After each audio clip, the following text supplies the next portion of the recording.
If you're traveling to Japan, you need one of these. This is a hand towel. So if you're traveling to Japan, you need one of these. When you go to a public toilet, you'll notice there are no hand towels. Some toilets will have hand dryers, others will have nothing. So if you go to the toilet and you wash your hands, what are you going to dry your hands on?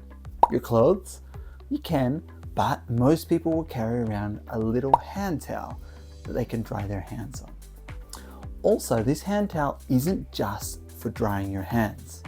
People will also use it during summer when it's hot. They can use it when they're crying. Also, it can be used, if it's clean of course, to be given to someone else who might be crying.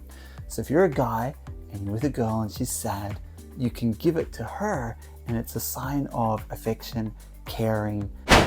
You want to hand it to them with two hands and do a little bow like, dozo. And they will take it also with two hands, like, arigato. In Japan, when you hand something to someone, it's custom that you usually use both hands when you hand something to them. That is a sign of respect and politeness. Now, where would you get one of these from? You can grab one of these from a 100 yen shop for 100 yen. It's literally a tiny little towel. You can get lots of designs, colors, different shapes even. This is something you want to keep with you all the time you're here in Japan. It'll be handy if you go to the bathroom, if you're crying, if it's hot.